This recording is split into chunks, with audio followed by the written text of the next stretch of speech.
June the 20th, 1937. I'm going to kill a man. I don't know his name. I don't know where he lives. I have no idea what he looks like. But I am going to find him and kill him. And you, my imaginary reader, are to be my confessor. That is why I am writing this diary. I shall keep nothing back from you.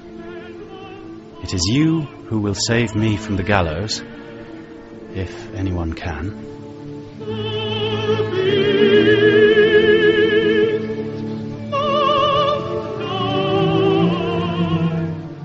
The Beast Must Die, by Nicholas Blake. Dramatised by Michael Bakewell.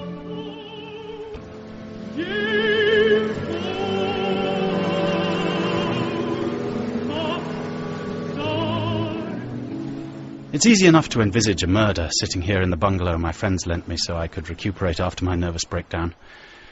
Easy enough, looking out at the golden cap glowing in the evening sun and the curved arm of the cob enfolding the baby boats 100 feet below me. Because, you see, they all say Marty. If Marty had not been killed, he and I would be going for picnics on Golden Cap. He would be splashing in the sea. And today would have been his 7th birthday. You see, Marty was all I had. Tessa died giving birth to him. One evening, 6 months ago, on the 3rd of January, he was crossing the road outside the house. He was coming back from the village shop where he'd gone to buy sweets.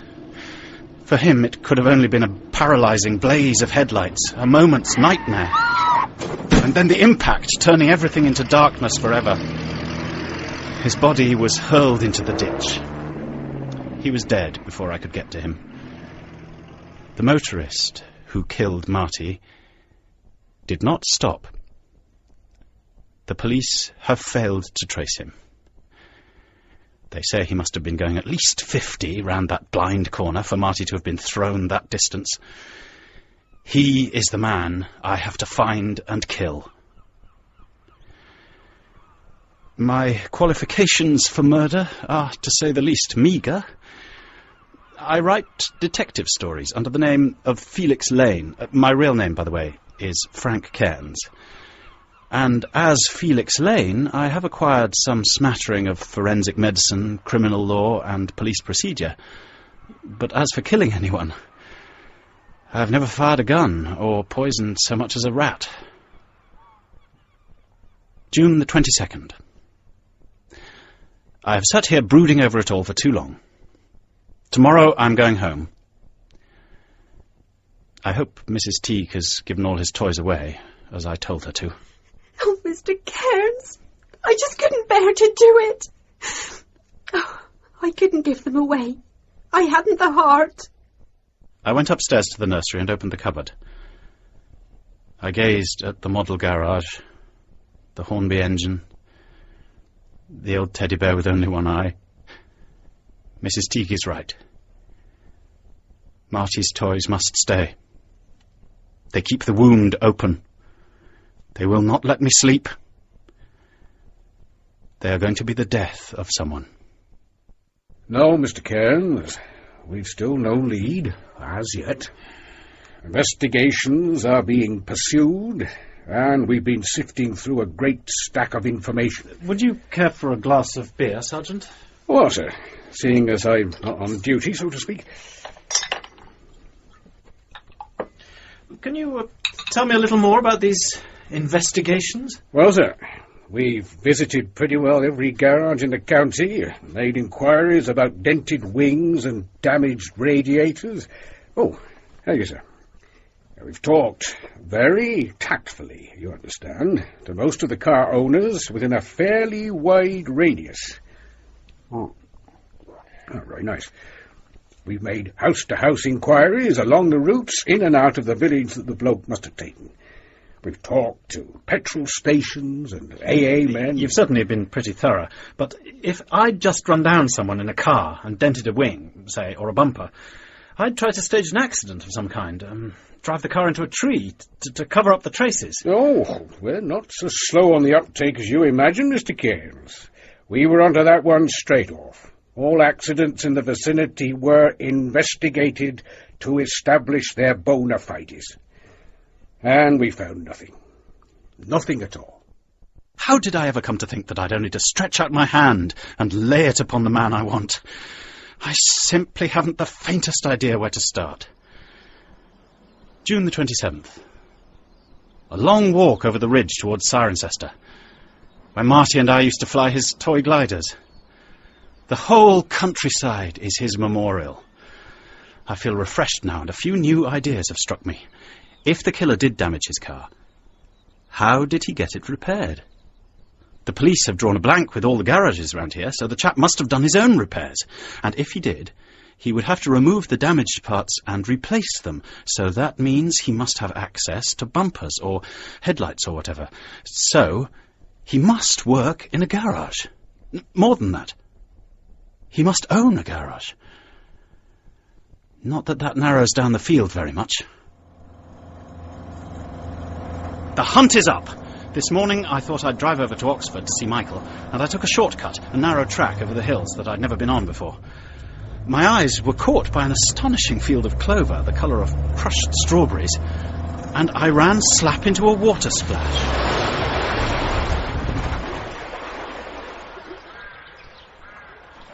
You look as though you've been having a shower bath. Did you not know there was a ford there? I've never been along this road before. They ought to put a sign up. Same thing happened in the winter. Oh, really? When was that? Oh, about 6 months ago. Wait a minute. I'd been out that day over a sick sheep, and I was on my way back to see my mother-in-law. 3rd of January it might have been, after nightfall. And then, you know the way idiotically irrelevant phrases come into one's head. I remembered the words I'd seen on a Methodist chapel outside Cirencester. Are you washed in the blood of the Lamb? And the water was deeper that night. Right over the top of the bonnet it was. And he was driving a lot faster than you. Local man, he was. Leastwise, he had a Gloucestershire number plate. Could he have driven into the water splash on purpose? To wash Marty's blood off his car? And there was a rare pretty girl with him. Proper shook up she was. He turned on the light inside the car and she cried out, "Turn the damn thing off, George." And bless my soul, if it wasn't the one I'd seen at the pictures in Cheltenham the week before. She was in her undies. Not much of them, either. She was sitting at the pictures in her undies? No, she was in the picture. Housemaid's knees, it were called. And she was a housemaid. She was showing a lot more than her knees. So now I have something to go on. The man's name is George. His car has a Gloucestershire number plate. And I've got to find a cinema showing housemaid's knees. Her name is Lena Lawson. A luscious starlet, picture-goer calls her. And since she is probably my best route to George, getting to know her will be quite a pleasure. July the 3rd. General Shrivenham dropped in this morning, engaged me in a lengthy controversy about the heroic couplet. Told him I'd be going off on a long holiday soon. Couldn't stand the way this place reminded me of Marty. Not going to do anything foolish, I hope. Foolish? Take to drink, women, pleasure cruises, shooting grizzlies. Silly nonsense like that. Does striking up a friendship with an actress whose speciality seems to be taking her clothes off count as work, I wonder? Tomorrow I pack up and leave this place and move into a small furnished flat in Maida Vale. I shall take on the identity of my alter ego, Felix Lane, celebrated writer of detective stories.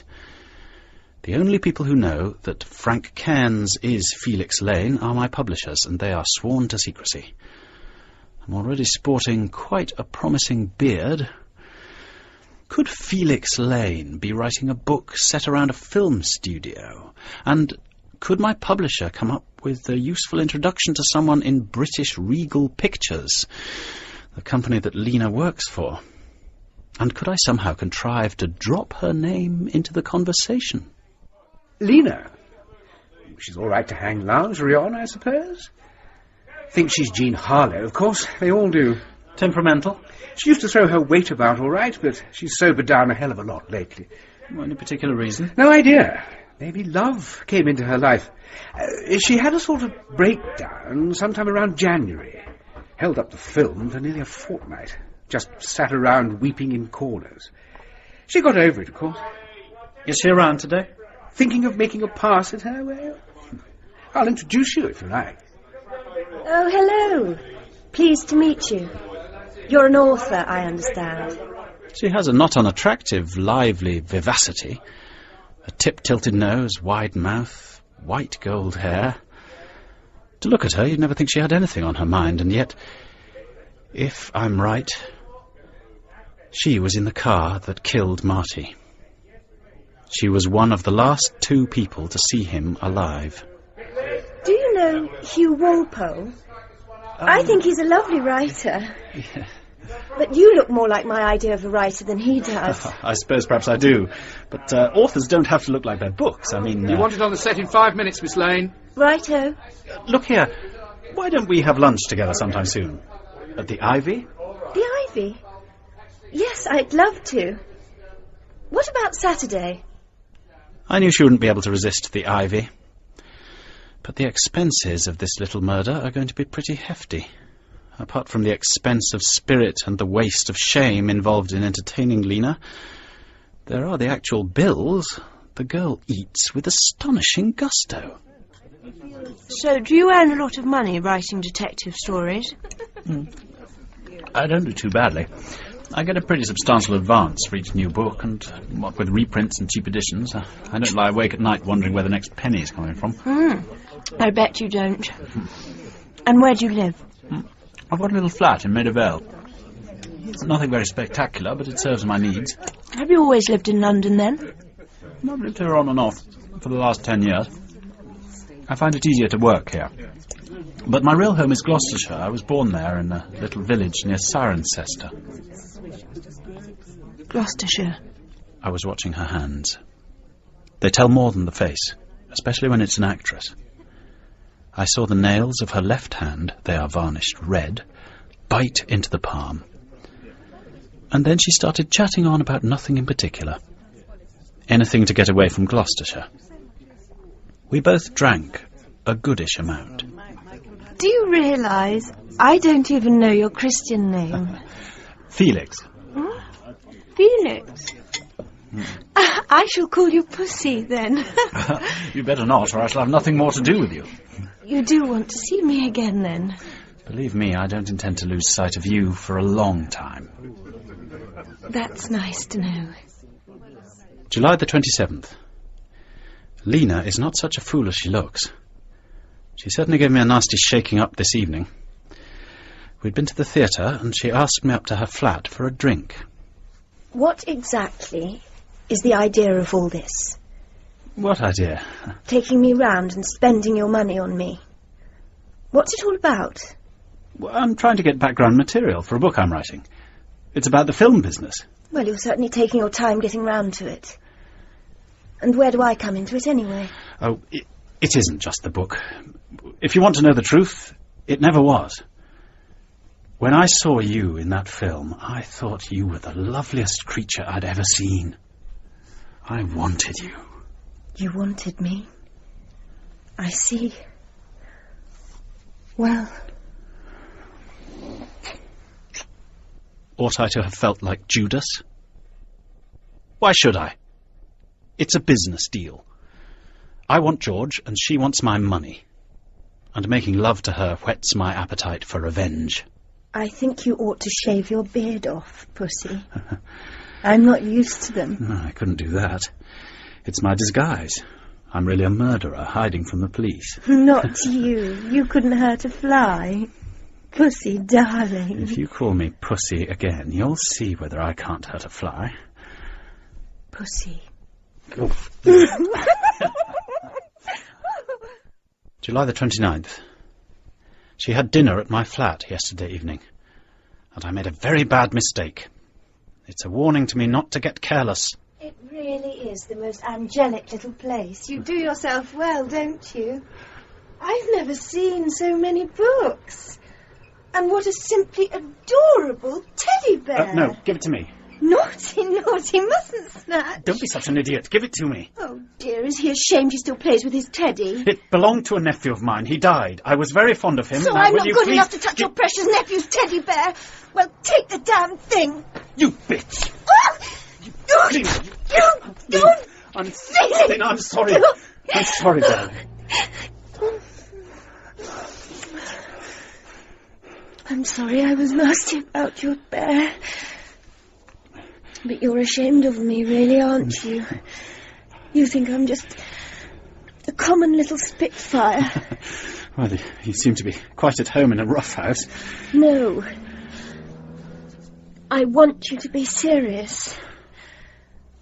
You wouldn't introduce me to your family, would you? I haven't got one. And anyway, aren't we much happier as we are?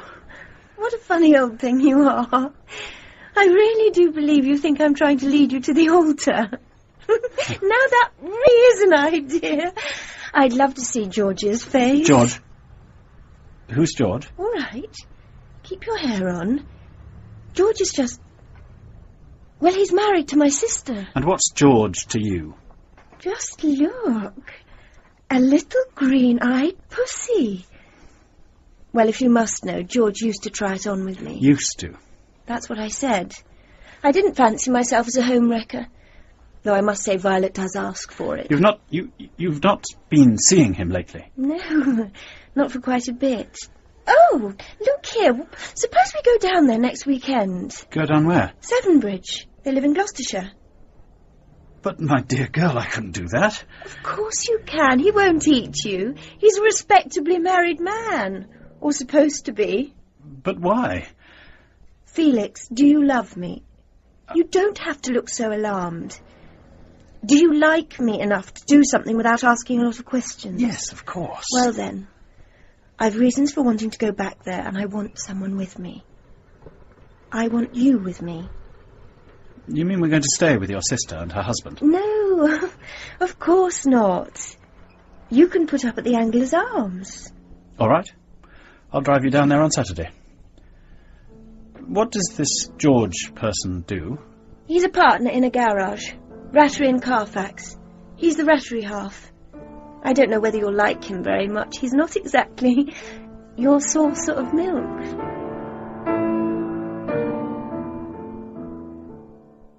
You'll stay to dinner, of course, Mr. Lane. Thank you. So that we can all get a good look at you.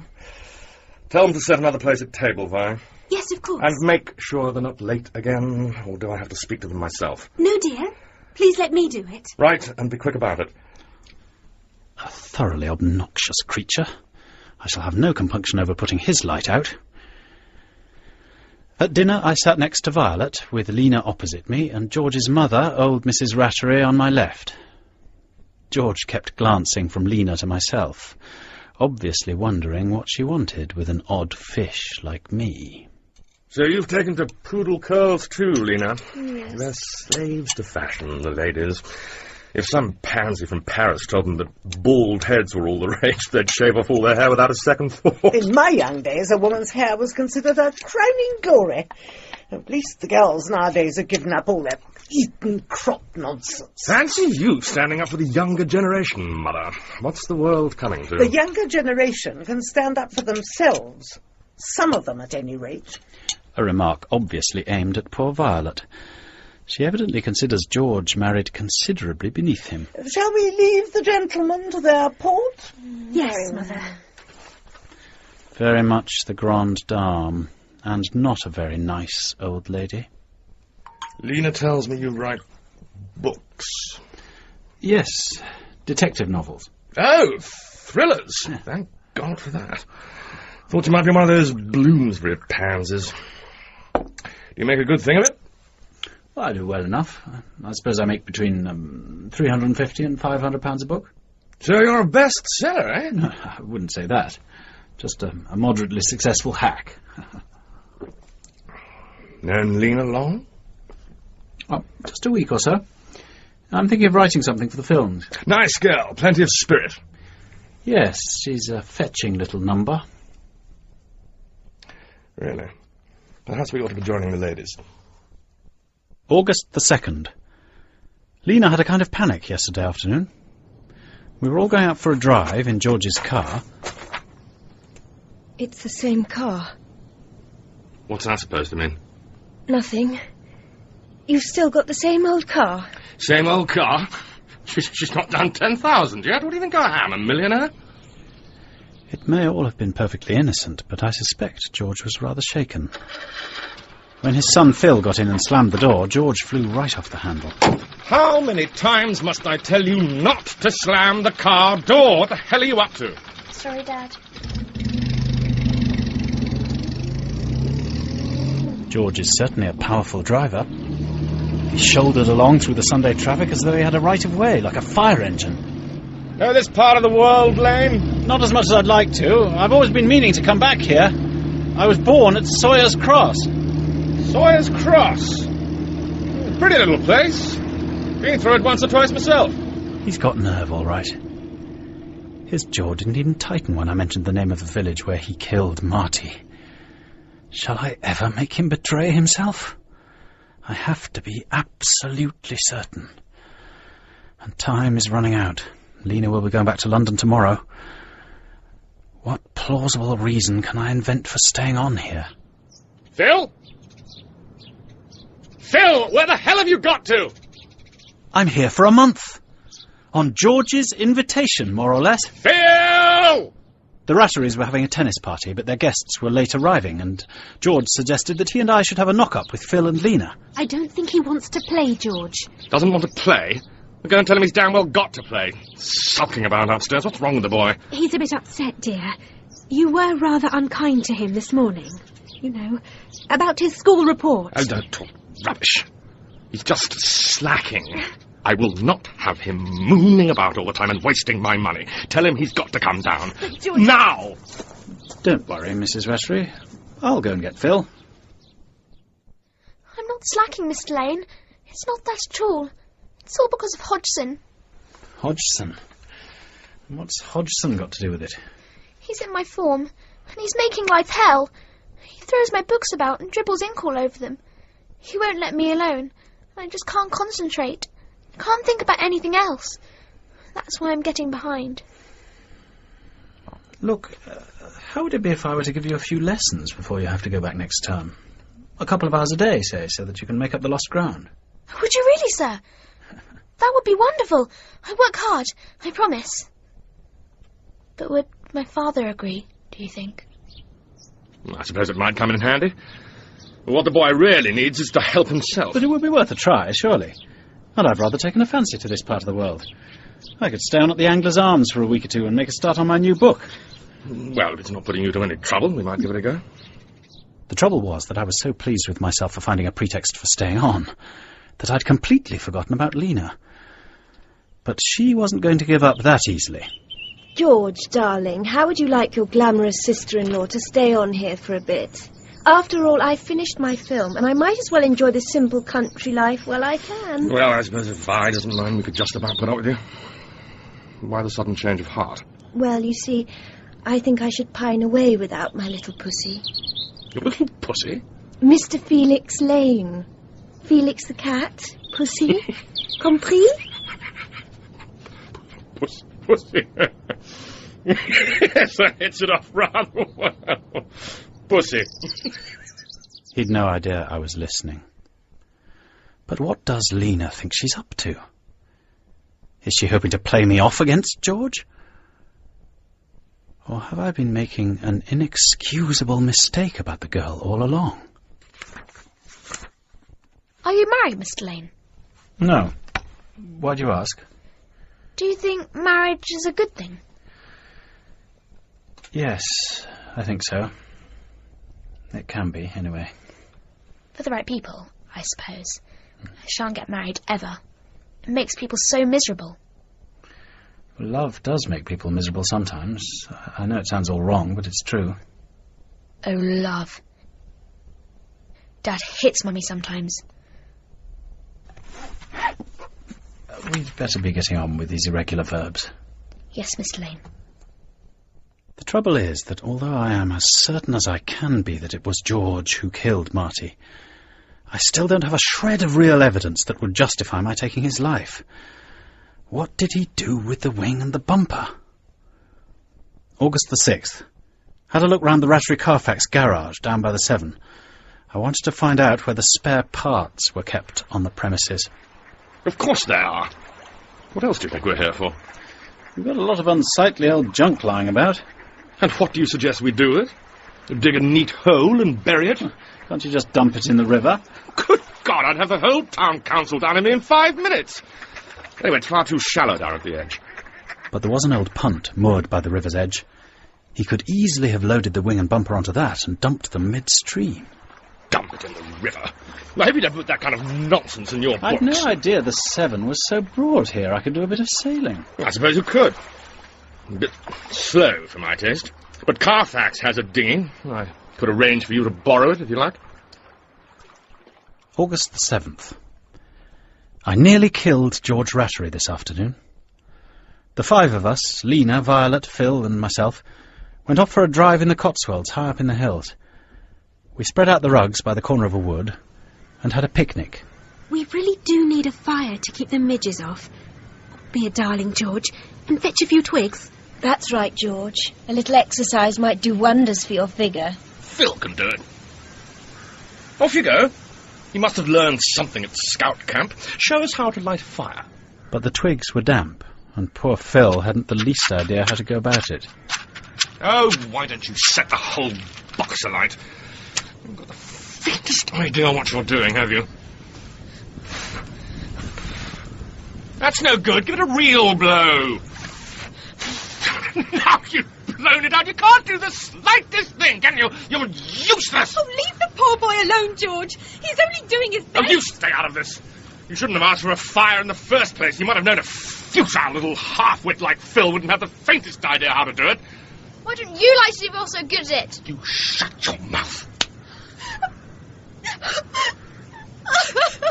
Now, George, why don't you and Felix go and leave us to it?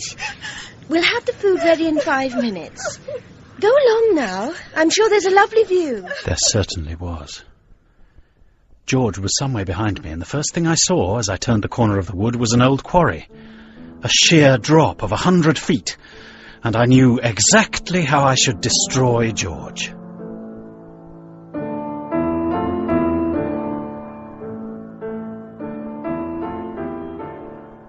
I would call his attention to the stone cutter in the quarry beneath us. He would be on the very edge of the cliff. I would trip on the rabbit hole at my feet and fall headlong against George's legs, and he would go straight over. It was a perfect murder. Come and have a look at this. What's all the fuss about? There's a huge quarry here. A hell of a drop. Come and look. Not me, old man. I can't stand heights. Never could. I get vertigo or whatever it's called. So now I have to start all over again. August the 10th. There was a party at the Rattery's last night. We played a stupid game called Sardines.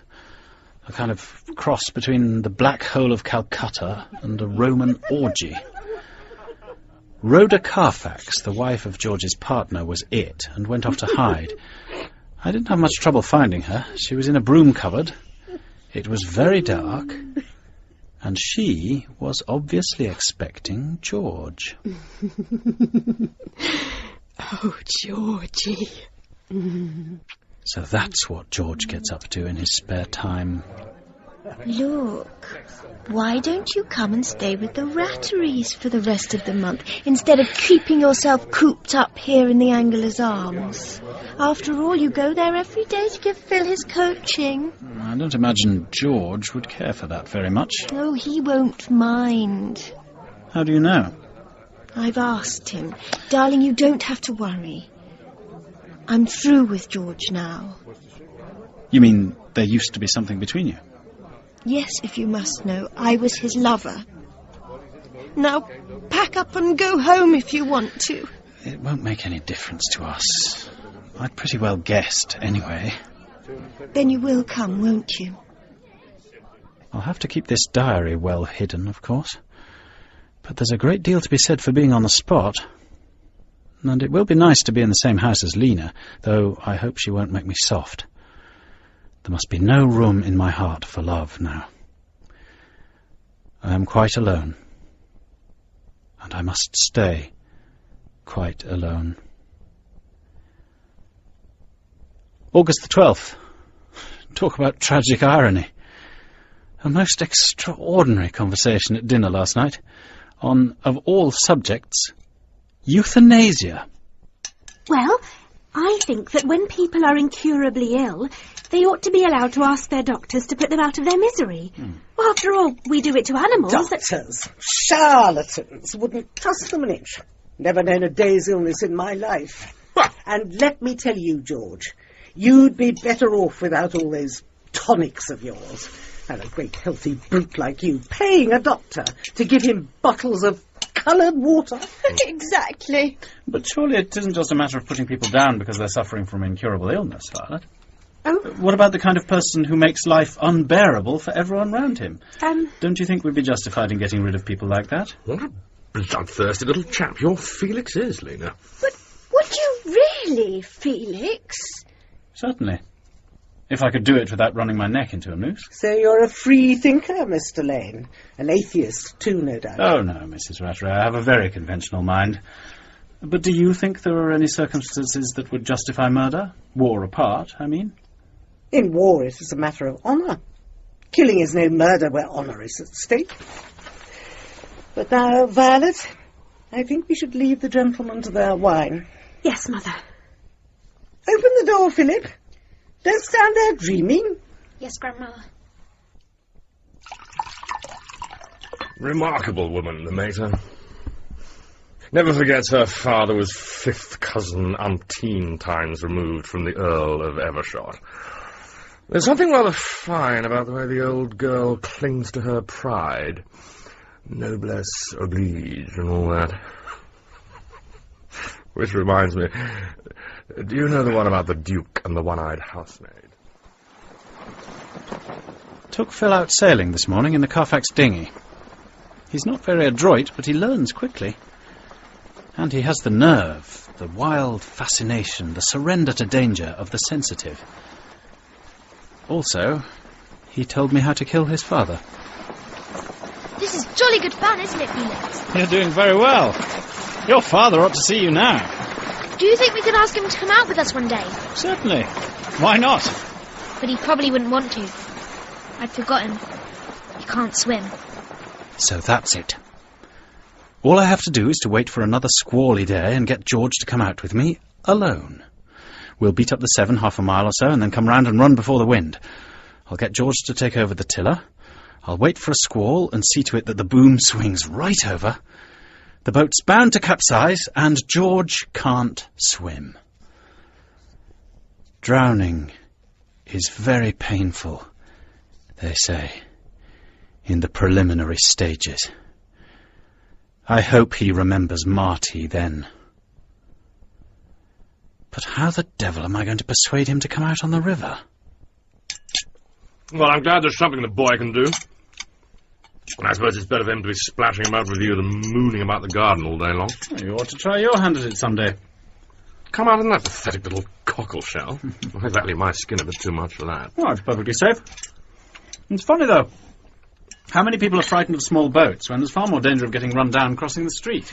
Oh, George isn't frightened. It's just that... No, George isn't frightened. Not frightened of baby boats, he isn't. Well, in that case, why don't we try it someday? I'm sure you'll enjoy every moment of it. I'm sure I will. It'll do you good, George. Get some of that weight off. Certainly does me good, after sitting upstairs all day writing. Plotting your next murder? Have you got a new book on the go, Mr. Lane? Yes. It will be quite my masterpiece, I think. You're keeping damned close about it. Why don't you share your precious manuscript with us? Yes, do read some of it after we've finished, Felix. We'll all sit round and try to make out who did it. No, I can't, I'm sorry. I couldn't let anyone read an unfinished manuscript of mine. I'm just funny that way. Well, don't be a spoilsport, Felix. Tell you what, I'll read it out myself if the blushing author is too shy. I'll go upstairs and fetch it now. You'll do nothing of the sort. I will not have people snooping about among my manuscripts. Snooping about, eh? I bet he's not really writing a story at all.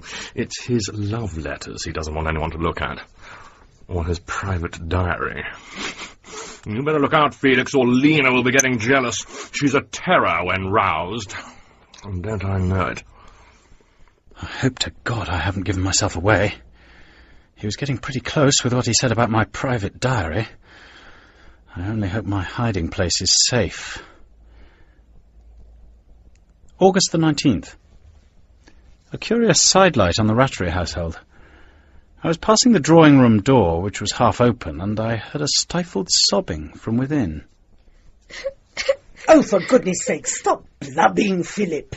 Remember, you're a Rattery. Your grandfather was killed fighting in Africa. There was a ring of dead men all round him. They couldn't make him give in. Dad shouldn't say things like Look, that. when you grow up, you'll understand these things. Your father may be a little hot-tempered. He's but a bully. He's no right to treat Mummy like that. Stop it this instant. How dare you criticise your father? But you do. I heard you telling him yesterday that the way he was carrying on with that woman was a scandal. That's enough. Promise me you'll forget what you heard. You're far too young to trouble your head with grown-up matters. Promise. I can't promise to forget. Oh, don't quibble, child. Now, get down your grandfather's sword from the wall. I want you to go down on your knees and swear on his sword that whatever happens, you'll uphold the name you bear. Whatever happens. You understand? It was too much for me. I strode into the room and took the boy off for his lessons, pretending I had no idea what was going on. I wish to God I could drown that frightful old woman as well as George. Then there'd be some hope for Phil. August the 21st. George is coming out with me in the dinghy this afternoon. There are white clouds forming in the sky and the wind is rising. Everything should go exactly as I've planned. Look, Felix, I've got a couple of things to attend to before we set out. Will you go and get the boat ready? I'll meet you at the landing stage in a quarter of an hour's time. As you like, there's no hurry. Have you made your will, George? That's just what I'm off to do now, but I didn't want to draw attention to the fact. You will be careful of him, won't you, Felix? Oh, don't fuss, Vi. I can look after myself. I'm not exactly a babe in arms, you know. Anyone would think we're about to cross the Atlantic in a canoe. George will live to be hanged yet, as long as he does exactly what I tell him and doesn't mutiny in midstream. Oh, I'll be a good little boy. I've no intention of getting drowned. I never did like water except for putting a drop or two into my whiskey. Run along and put your cap on, Felix, and I'll be with you in a quarter of an hour. There's no rush, George. We've all the time in the world. Not much of a boat, is it? I really have to get into this. That's the general idea. No, not there. Sit on the centre thwart and keep on the windward side. Can't I even sit where I want to? It's safer if you sit where I say. Balances the boat better. As you like, teacher. Okay, push off. Never seen the mill from this side before. What a ramshackle old place it looks. You seem to be running smoothly enough. Always thought that sailing was a bit of a mystery. Can't see that there's really very much to it. No, it looks easy enough. Better try your hand when we come out onto the broad reach. Aren't you afraid I'll upset the boat? You'll be all right, provided you do exactly what I tell you. Well, it all seems as easy as pie to me. We're coming up to the half-mile reach.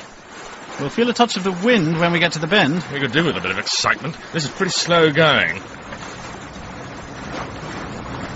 See what I mean about the wind? It's not that bad. What about those barges? They look as if they're coming a bit too close for comfort. Oh, there'll be plenty of room. Our vessels have to give way to sail anyway. They don't look as if they're going to give way. Damn it, do they think they own the Valley River? What are you going to do? They're coming straight at us. Look out, you're running this into them. Sit down, for goodness sake. Damn their eyes. I'll report them to their owners. Get a grip on yourself, George. We were never in the least danger. The same thing happened the other day when I was out with Phil, and he didn't lose his nerve. Now that all the fuss is over, would you care to take a turn with the tiller?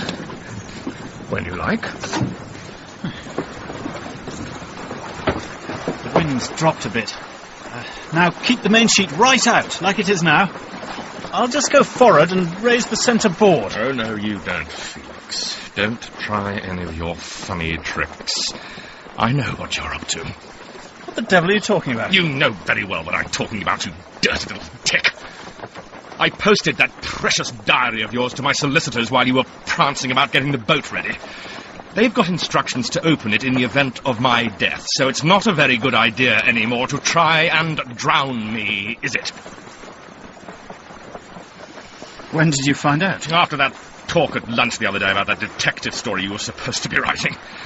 I took a look at it while you were out, and I read all about your nasty little plan to drown me. So what are you going to do about it? That diary could lead you precious near a charge of attempted murder. I've a damn good mind to hand it over to the police. Don't be stupid. Don't you try and be uppity with me, Cairnes.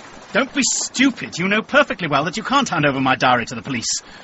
For the very good reason that you don't want them to haul you in on a charge of manslaughter. You can't prove anything about that. You killed Marty. You killed my son. Hand the diary over to the police if you wish. They give quite long sentences for manslaughter, you know. And even if you tried to bluff it out, Lena would soon crack up. It's a stalemate, my friend. You filthy little tyke. No, I wouldn't try anything on, or there might be a genuine accident. You slimy little runt. A little self-control will do you no harm, George. You'll get out of my house and stay out, and if I ever see you again after today, I'll bash you into a jelly. What am I supposed to do about my luggage? Lena can pack it up for you. I wonder what she'll say when she learns you made up to her just to get at me. Leave her out of it. In fact, let's leave the whole thing.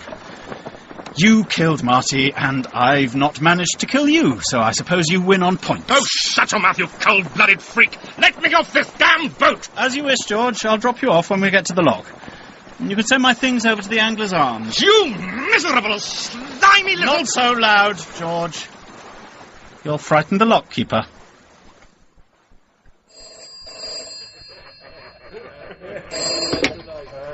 Angler's Arms? Is Mr. Lane there, please? Yes, he's in the bar. I'll get him for you.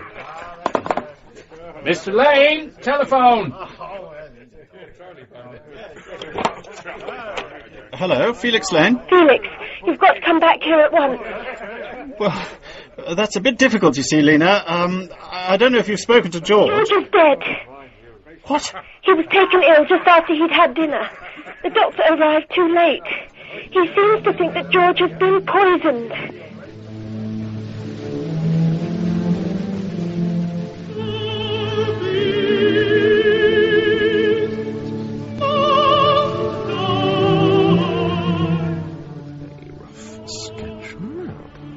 What exactly is it you're writing, Nigel? Can you be disturbed? Oh, if you insist. I'm composing a general knowledge paper. Take a look if you wish. I'd like to know how many of them you can answer. How many fine words does it take to butter no parsnips? Who is Sylvia? How many stitches in time save 10? What was Julius Caesar's middle name? How many lives has a cat o' nine tails? Where are the boys of the old brigade? Illustrate your answer with a rough sketch map. Into how many languages has bottom been translated? It must be a terrible thing to have received the benefits of a classical education. Yes, it is a bit of a burden. You really do need a holiday, don't you? Georgia Strangeways speaking. Oh, it's you, Michael. How are you? Yes, he's here. No, he can't take on another job. He's tired and his mind has given way. A matter of life and death. What odd phrases you do pick up. I'd better have a word with him. On your own head be it. Don't come crying to me when they cart you off in a plain van. You mustn't believe a word she says, Michael. Tell me all. So, what was all that about? A very queer setup by the sound of it. There's this friend of Michael's. A chap called Frank Cairnes. He's apparently the Felix Lane who writes those rather good detective novels. He set out to kill some chap and failed, and now the chap really has been killed. Strychnine. So Cairnes wants me to go and prove it wasn't him. I don't believe a word of it. And you're not fit enough to take on another job now. I must. Michael says Cairnes is really a decent chap. He can't be a decent chap if he set out to murder someone. Apparently, the chap had run down Cairnes's kid in a car and killed him. Oh. So what's he worried about if this man was killed by somebody else? He wrote a diary, apparently, which is now in the hands of the dead man's solicitors. I'll explain it all to you on the train. We're going to stay at a rather jolly pub called the Angler's Arms. Rattery had obviously read my diary pretty thoroughly. How do you make that out? He knew that after we'd turned downwind and I'd suggested he take over the tiller, I was about to put my plan into action. So he told me that he knew what I was up to and he'd sent the diary to his solicitors. But why did he leave it so late to spring it on you? I can't really be sure. Partly cat and mouse fun, I dare say. He was definitely the sadistic type. And partly perhaps he wanted to make sure that I was going to go through with it. I mean, he couldn't have wanted a showdown because he surely must have known it would lay him open to a charge of manslaughter over Marty. So what happened next? I came back here to the Angler's Arms. I was expecting George to send my luggage over, and then at about 10:30, Lena rang to say that George was dead. He'd been taken ill after dinner, and it sounded like strychnine poisoning. I felt I was trapped. There was my diary in the hands of George's solicitors to be opened in the event of his death, explaining in detail how I had set out to murder George, and there was George murdered. An open and shut case for the police, so to speak. I damn near went and chucked myself in the river. And then I remembered Michael Evans telling me how you'd got him out of a jam over a killing at a prep school, so I phoned him up and asked him to put me in touch with you. Have you told the police about your diary? No, I was wondering... It must be done at once. I'll handle it. Thank you. Now, this must be understood between us. From what you've told me, I'd say it's most improbable that you killed George Rattery, and I'll do all I can to prove you didn't. But, of course, if my investigations convince me that you did do it, I shall not attempt to conceal it. That sounds reasonable enough. So, assuming that we're not dealing with a rather bizarre case of suicide, who would you say might have killed him? Any local candidates? You really can't ask the chief suspect to start slinging mud at all and sundry. Queensberry rules don't apply here. You can't go all chivalrous on me. Well, anyone who had anything to do with George was potentially his murderer. He bullied his wife and his son unspeakably. He was also a womanizer. The only person he took any notice of was his mother, and she's a very gruesome old harridan indeed. Do you want me to tell you all about these people? No, not yet. I'd rather form my own impression of them. There's just one thing. George's son, Phil. We must get him out of the house. I don't like to ask his mother, Violet, myself. I was wondering whether perhaps your wife... I expect we can arrange something about that. Tell me, who's in charge of the case? A crafty old Scotsman, name of Blunt. Blunt? He's a formidable old bird. We've crossed swords in the past. Does he think this is a case of murder, I wonder? Suicide? My dear Mr. Strangeways, a suicide does not take poison and then walk into the bosom of his family so they can watch him die in agony. Odder things than that have happened, Inspector. But you'd better tell me all about it, if you will. All I know is that a chap called Felix Lane is mixed up in it all. His real name's Frank Cairnes, but everyone down here is used to calling him Felix, so perhaps we'd better refer to him as Felix Cairnes. So that's the chap with the beard who writes detective stories? The very same. Now, have you any idea how the poison was administered? What was it, by the way? Yeah, we're pretty certain it was strychnine. They'd all been having dinner together. Rattery, his wife Violet, and her sister Lena Lawson, his mother, and his son Philip. They left the dinner table about 8:15. The deceased followed them after a minute or two. A quarter of an hour later, he was seized with severe pain and was rolling about the floor in agony. By the time the women had managed to get the doctor, it was too late. And they had all eaten the same food? Oh, it wasn't anything to do with what they ate or drank. Come into the dining room, Mr. Strangeways. You see, this sticky ring on the sideboard. It was left by Rattery's medicine bottle. According to the parlour maid, he generally took a spoonful of tonic after his meals. We've established that the tablespoon he used was washed up, but there's no sign of the bottle. So where does that leave your suicide theory, Mr. Strangeways? It doesn't look too good if the strychnine really was in his tonic bottle. But it does seem to let off Cairnes. He didn't leave the Angler's Arms after his aborted attempt to drown Rattery. So who removed the bottle? Oh, I'm sorry. I didn't realise you were in here, Inspector. Oh, that's quite all right, Miss Lane.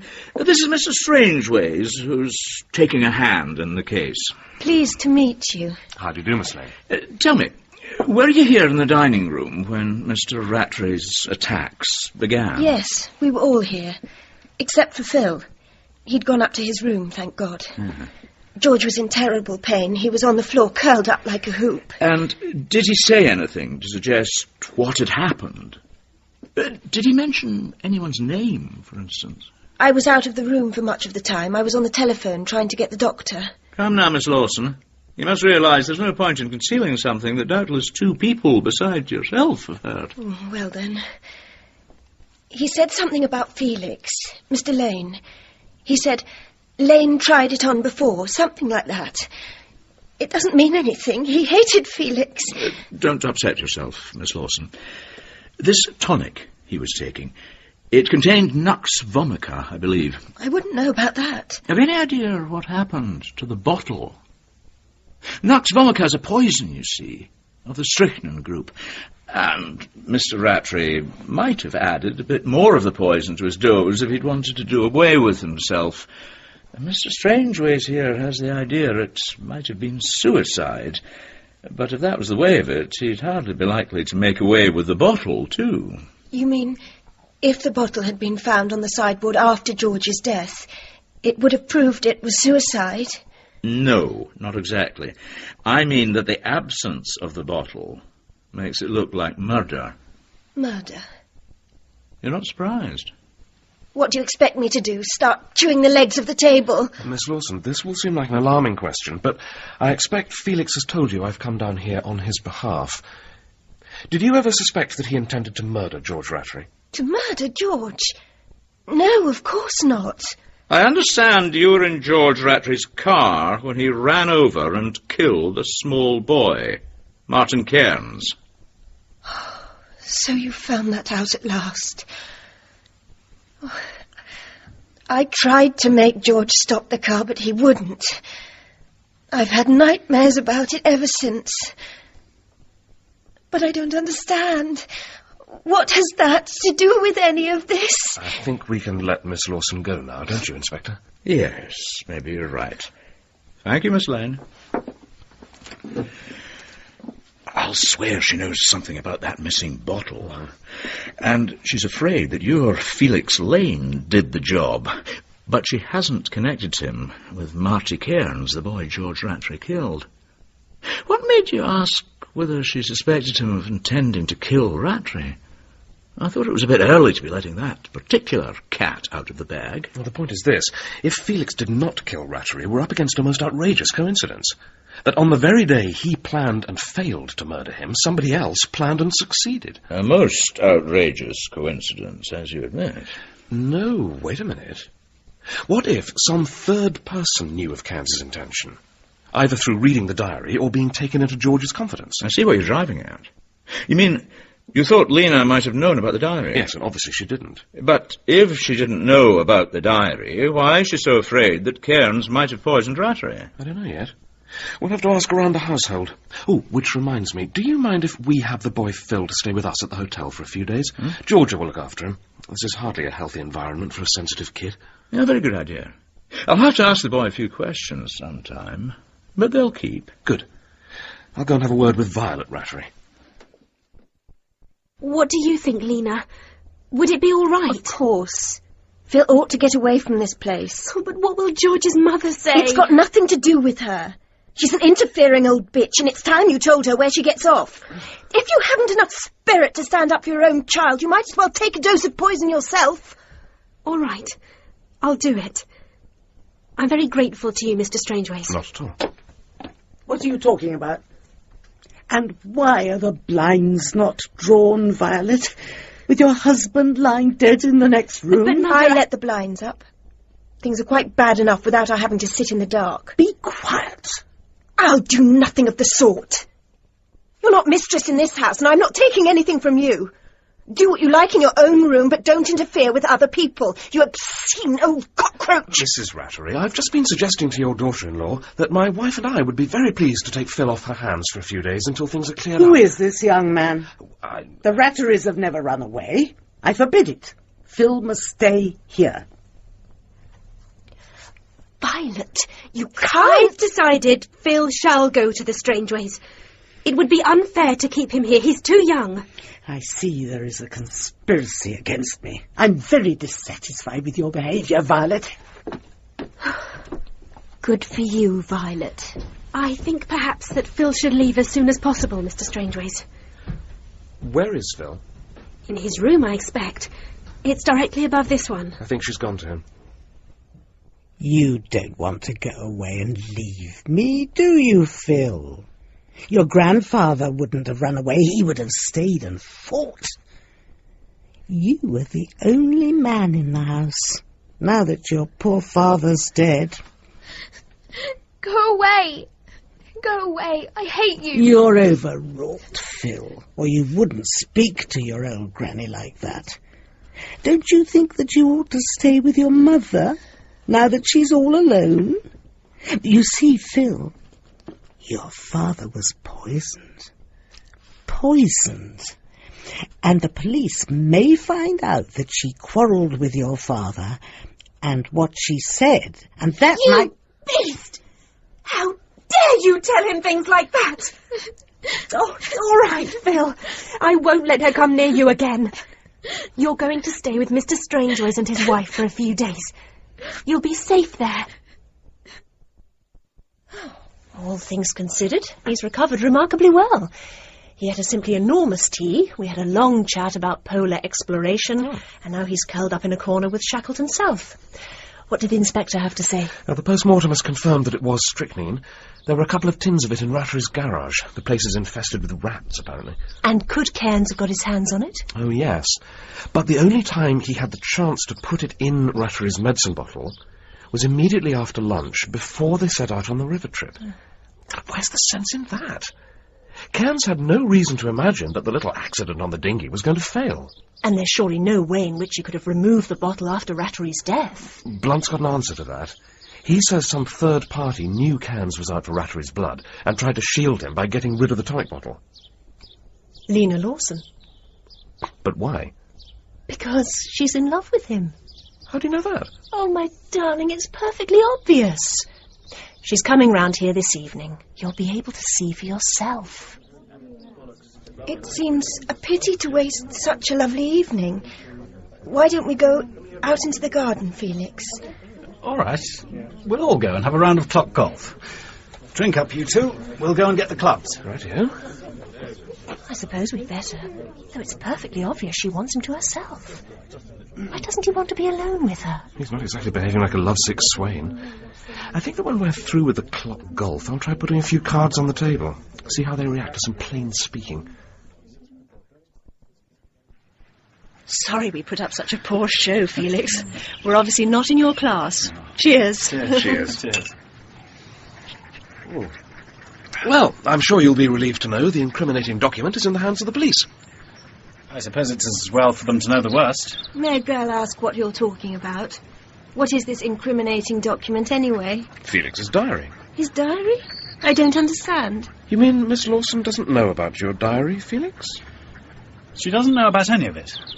But perhaps it's time she did, so let's start at the beginning. The boy who was killed in that hit-and-run accident was my son, Marty. But why didn't you tell me this before? Why didn't you tell me? Well, that was quite a harrowing little scene. Are you satisfied now? I'm sorry, but at least it proves she didn't know about the diary and couldn't have killed Rattery. I should have thought that was obvious. Lena's got too much guts to use poison.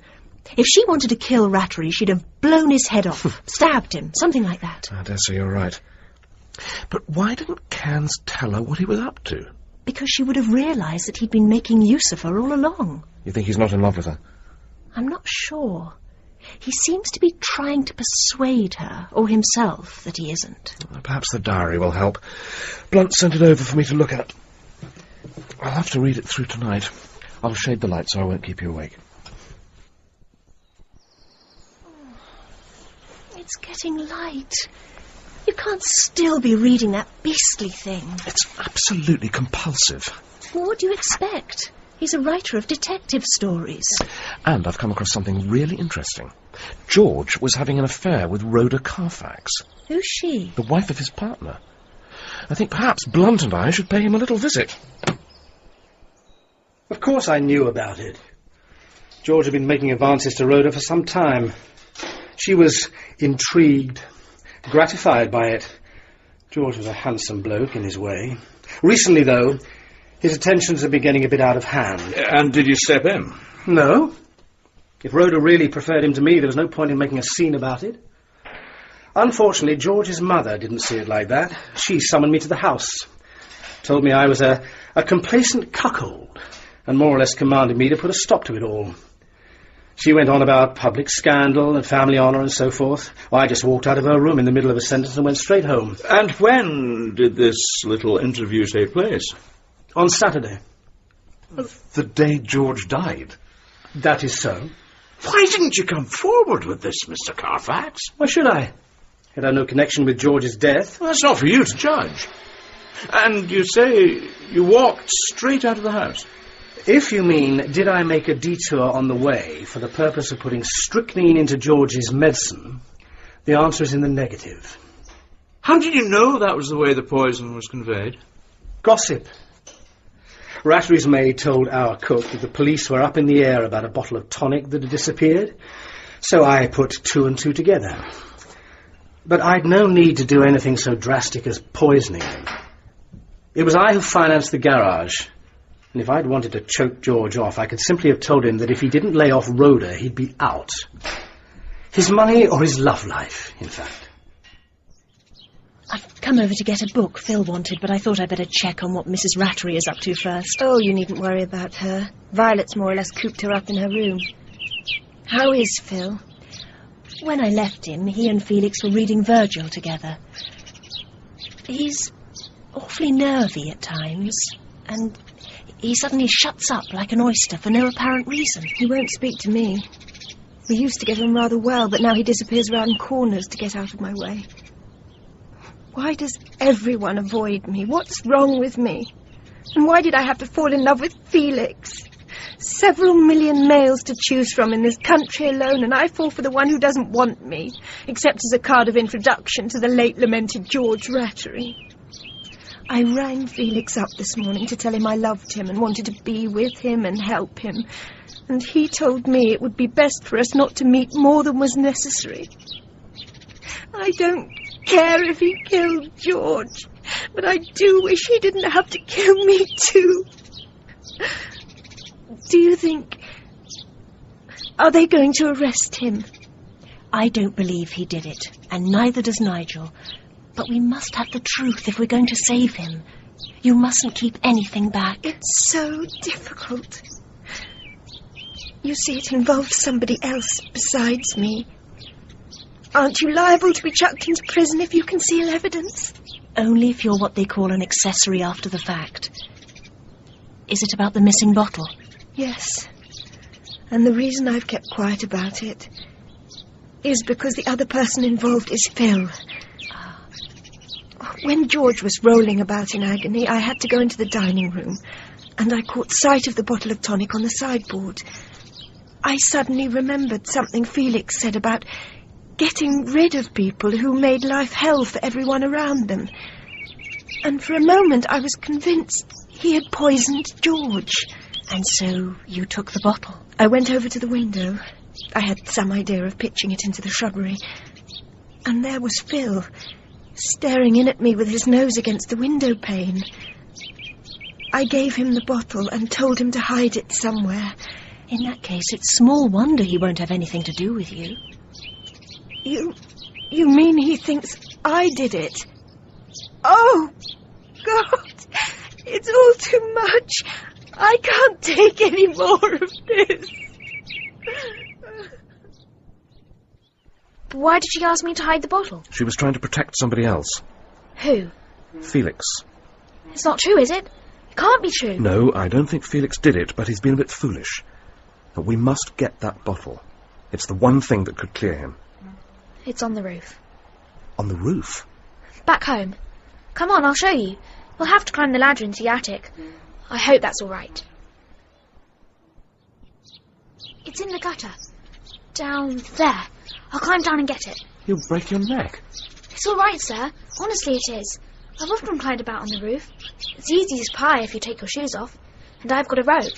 Oh, it's certainly a good hiding place. We lost a ball up there once. Dad hid it right up on the roof. So he climbed out of the window, here, and fetched it up.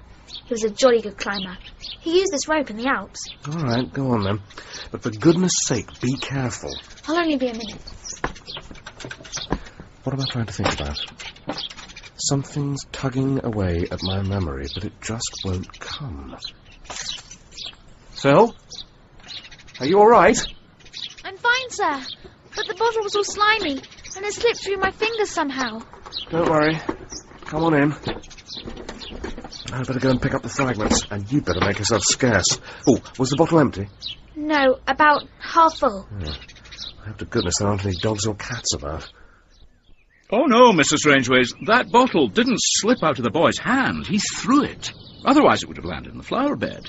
He was doing his best to dispose of the evidence. Still, he's a plucky lad, scrambling about in that roof. I couldn't do a thing like that. Never had a head for heights. Oh, my giddy aunt. I knew I'd remember before long. Vertigo. But Phil said George had climbed in the Alps. What the devil are you going on about?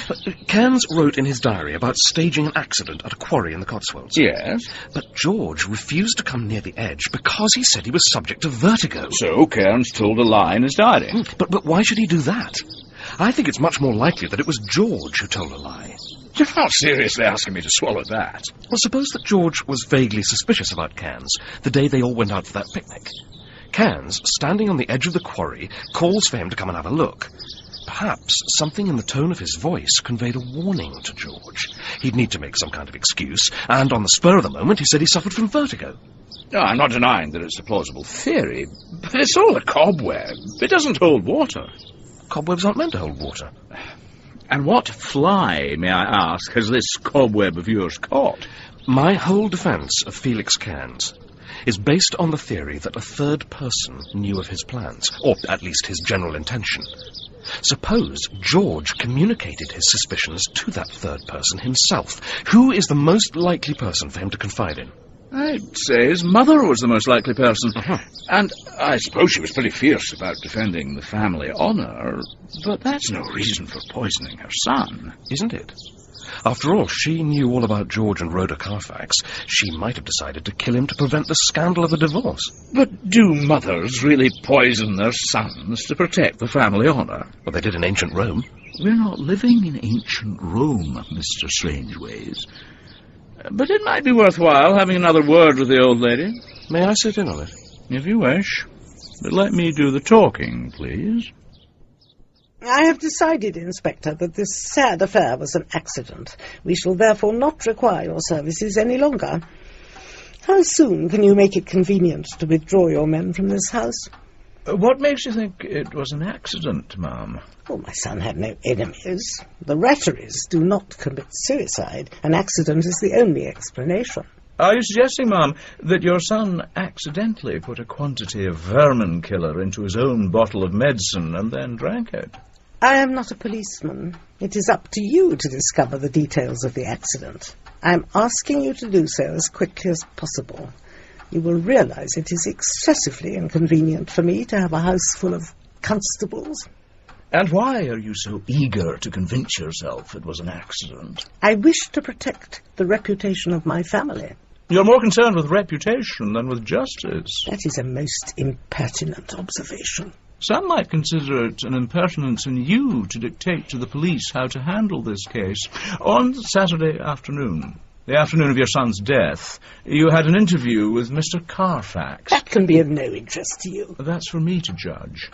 Do you refuse to tell me the substance of this interview? Absolutely. Do you deny you asked Mr. Carfax to put a stop to the association between his wife and your son, and you accused... The man's no better than a pimp. I told him so. Why didn't you speak to your son about it? I had spoken to him, but he was very strong-willed.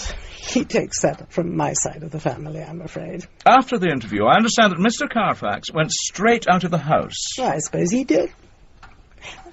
No. Now that I come to think of it, he couldn't have gone straight out. I happened to be at the window here, and it was a minute or two before I saw him walking up the drive. Your son told you about Felix Lane's diary, of course. Mr. Lane's diary?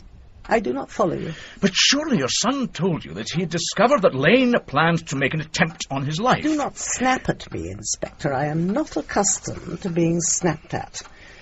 Had you better not conclude this interview, which I find extremely distasteful, and arrest Mr. Lane? Just what did Violet say when she was quarrelling with her husband last week? Oh, really, Mr. Strangeways, is every trivial domestic incident to be dragged up like this? If it's so trivial, why did you say to Phil the other morning, your mother will want all our help? You see, the police might find out how she quarrelled with your father last week, and that might make them think... Make them think what, Mrs. Rattery? You'd better ask my daughter-in-law about that. And that was that. But as we were on our way out, I caught sight of the photograph of her husband on the table, and I asked her about his death in South Africa. Oh, and how did she respond to that? She scuttled across the room like an angry spider, grabbed the picture and told us to get out. That's obviously something she's afraid of. Do you know anything about his death, Felix? No, only that he died a hero's death. Merciful release from Ethel Rattery, I would have thought. I wonder where I could find out about him. I have a feeling there's something we're missing there. I don't have any acquaintance in military circles. There's some chap that you mention in your diary, Chippenham, some such name. Would he be of any use? Shrivenham. General Shrivenham. Yes, but wouldn't that be like, oh, you come from Australia, you must know my friend Brown. I shouldn't think for a moment that Shrivenham would know anything about George's father. Still, it might be worth trying. Look, if you want to get information, I know a chap in the War Office who'd look up the records for you. Why don't you want me to meet General Shrivenham, Felix? If you really want to know, I happen to be rather fond of the old boy. I don't much care for the idea of his finding out what sort of person I really am. A murderer who couldn't even pull it off. Well, it's bound to become public sooner or later. But if you don't want Shrivenham to know, I can easily ask him about Cyril Rattery without dragging you into it. If you'll just give me an introduction to him. He lives in Cheltenham. When are you thinking of going over there? Oh, sometime tomorrow, I expect. Felix looks just about at the end of his tether. Can't you give him any hope at all? The trouble is, I haven't been able to make out a thoroughly watertight case against anyone else. Carfax is the obvious suspect, but I can't prove it. Violet had a very good reason to get rid of her odious husband. What? Well, Blunt has discovered what the row with George was really about. She asked him to end his affair with Rhoda, and he asked her point blank if she wanted a divorce. But she was worried that would do Phil serious harm, and she refused. George said that in that case he'd take Phil away from school as early as he could and set him to work in the garage. Violet said she'd see him dead before she'd let him spoil Phil's chances in life. So obviously she's still in the running. And old Mrs. Rattery? Well, Blunt admits there's a case to be made out against her, but thinks I'm being too fanciful. That's why I'm so curious about the family history. Some dark secret, you mean? I'm convinced there's something there. But before I see old Shrivenham, I want to think the whole thing through and have another look at Cairnes' diary. I'm certain there's something I've missed. You go to bed. I'll be in the breakfast room. You won't be long? I'll be up in a couple of hours, I promise. No longer, or you'll be heading for a nervous breakdown. Lena Lawson. Opportunity to obtain poison? Yes. Opportunity to poison tonic? Yes. Motive for murder? Affection for Violet and Phil? To remove George Rattery, who was ruining their lives? Inadequate. Personal hatred of Rattery? Shock of manslaughter of Marty Cairnes? Inadequate again. Lena is out. Ethel Rattery. Opportunity to obtain poison? Yes, though she had less reason to go into the garage than the others. Opportunity to poison tonic? Yes. Motive for murder? Insane family pride? Anything to end the scandal of the George Rhoda affair? and particularly to prevent scandal of divorce. Her behaviour towards Violet and Phil shows that she can be completely ruthless, the autocrat for whom might is right. Ethel Rattery is in. What was it she said? Killing is no murder where honour is at stake. But now I need to go through the diary again.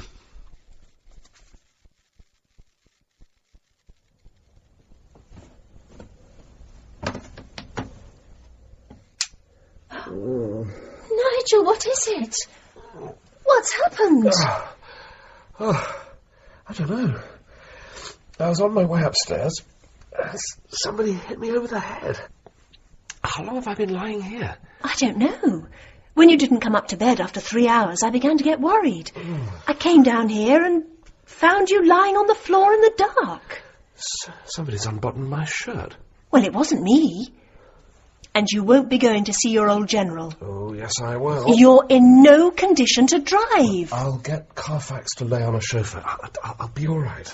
I'll come with you. No, my darling, if you don't mind, I'd like you to stay here. Keep an eye on things. I have a feeling this case is hotting up.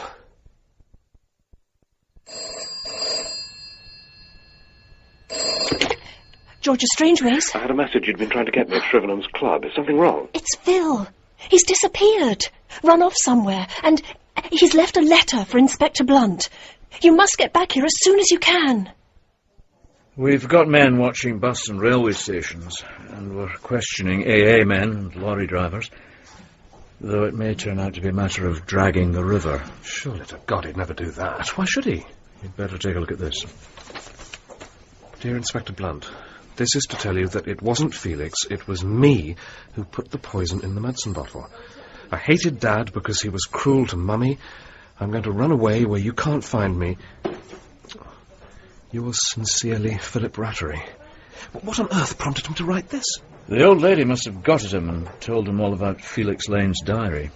The kid's obviously mentally unstable. And there's certainly a family history of it.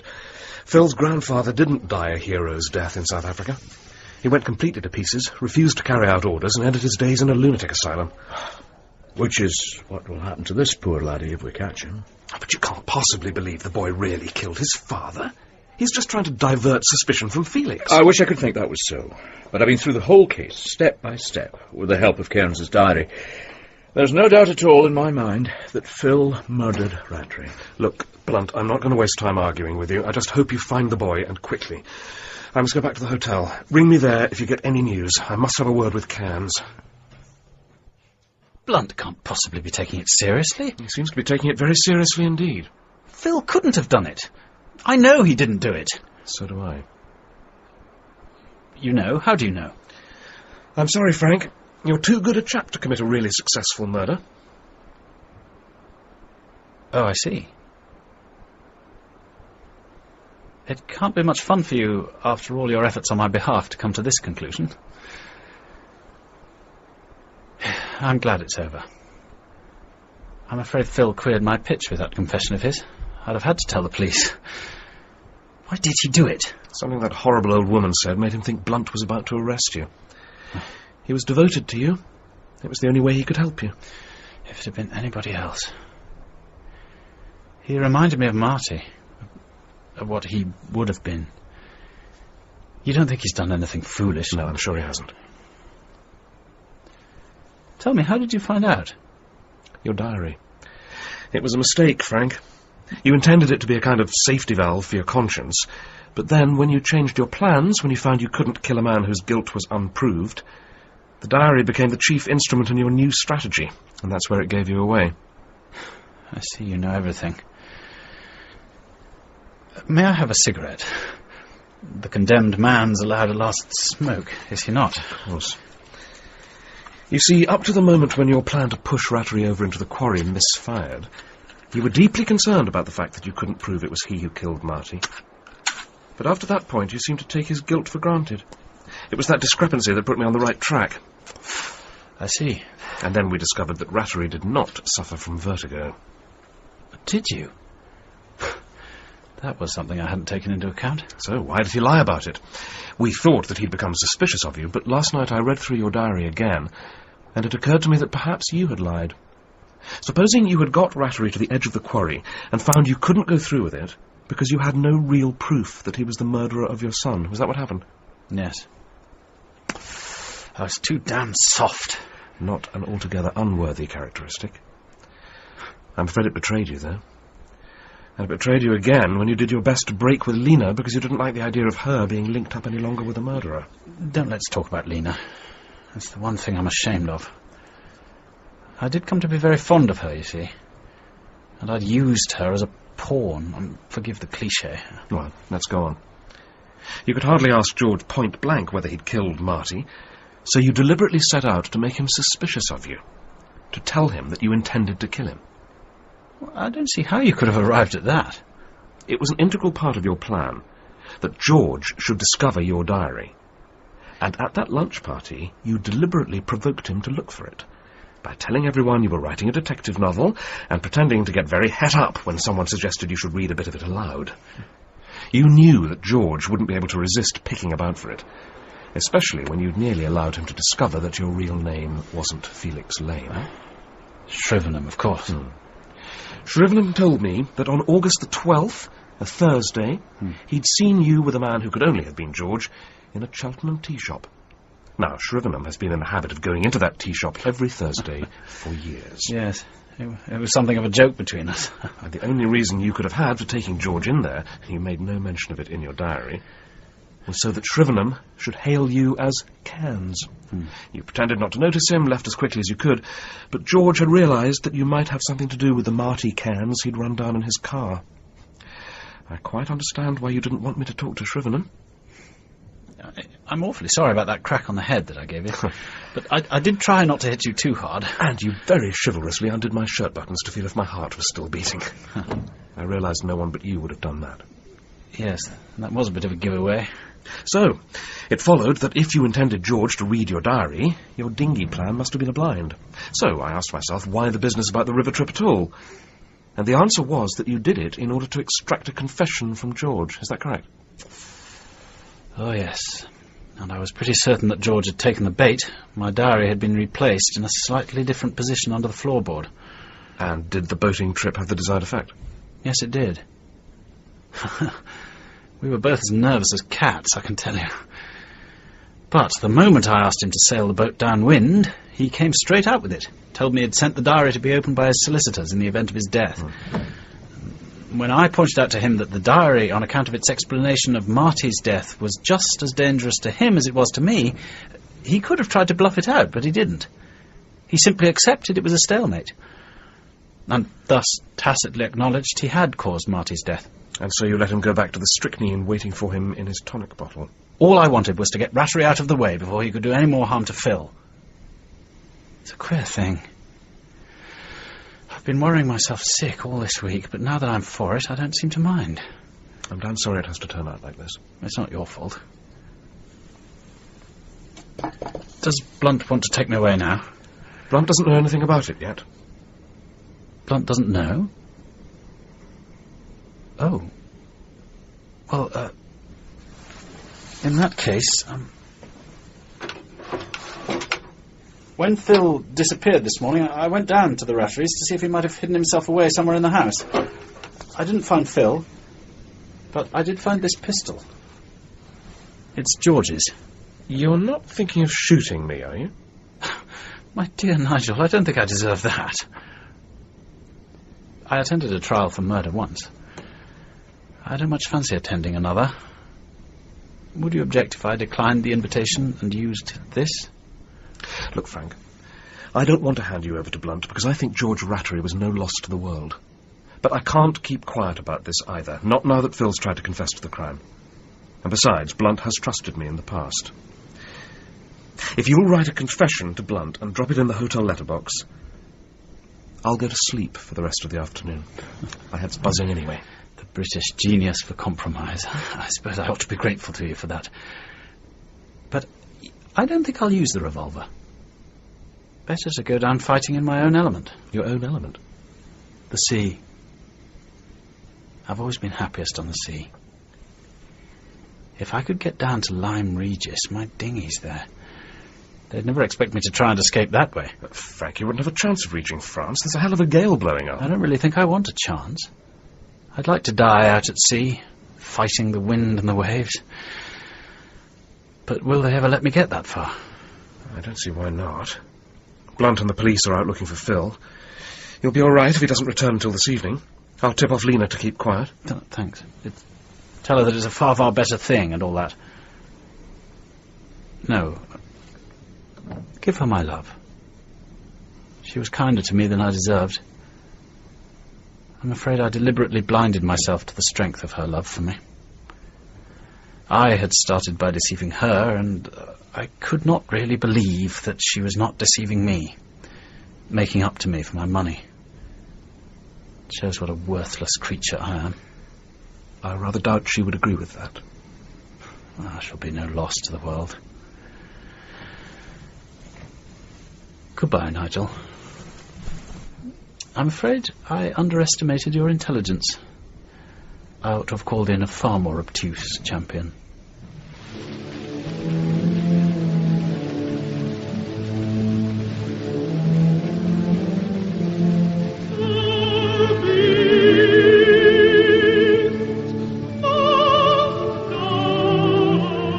In The Beast Must Die by Nicholas Blake, Nigel Strangeways was played by Philip Franks and Felix Cairnes by Jonathan Cullen.